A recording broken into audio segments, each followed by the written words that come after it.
I didn't find out my marriage was over with a dramatic fight or a tearful confession. I discovered it through something small, ordinary, and impossible to explain away. A detail so out of place that once I saw it, everything else began to fall apart. My wife and I had been married for 7 years. From the outside, we looked stable. Good jobs, shared routines, predictable weekends. But somewhere along the way, predictability turned into distance. She started spending more nights away, claiming she needed space or time to think. I didn't push. I thought trust meant giving her freedom. One afternoon, I stopped by her apartment unannounced to drop off some documents she'd forgotten. We were technically still married, but living separately to work on things. She wasn't home. The place was quiet, almost too clean, like it had been prepared for someone else. And that's when I noticed it. A small box tucked into a drawer she had never used before. It didn't belong to us.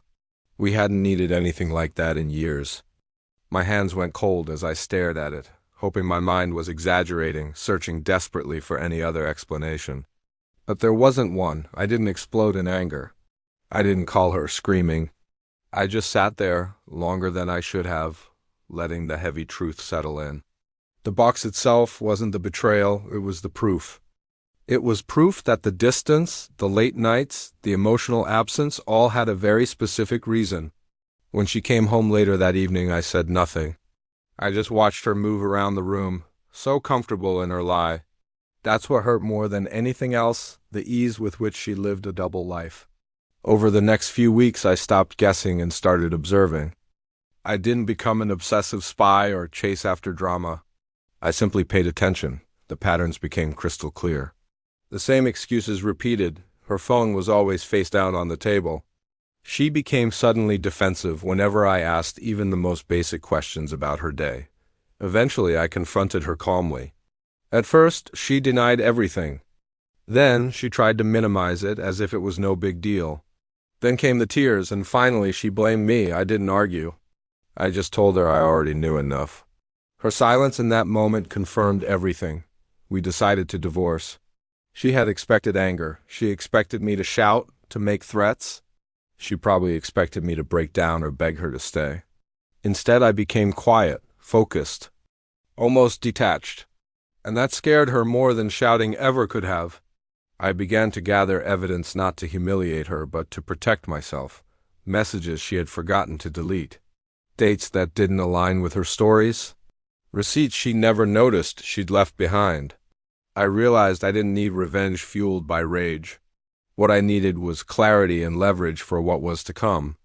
When the divorce proceedings began, she tried to control the narrative.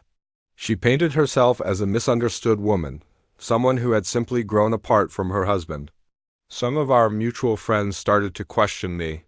A few even suggested we should try reconciliation. So I told the truth. Not dramatically, not emotionally, just the cold, hard facts.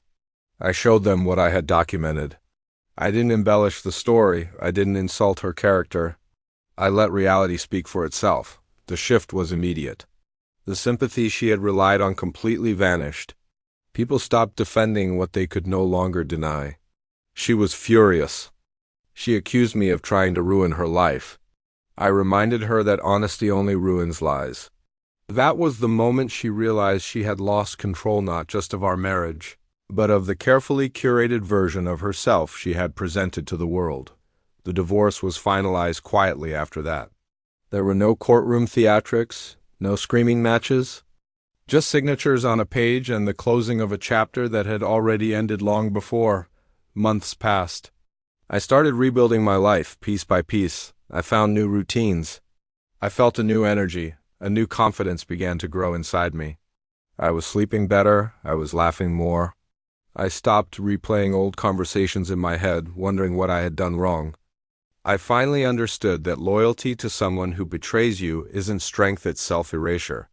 One evening, long after everything was settled, she called. Her voice sounded unfamiliar. It wasn't defensive or arrogant anymore, it just sounded tired.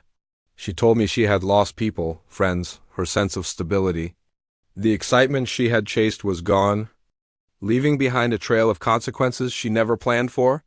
She said she regretted everything and asked me if I hated her. I told her the truth. I didn't hate her. Hate would have meant she still had power over my emotions. All I felt was indifference. I wished her well, and I genuinely meant it. Then I ended the call.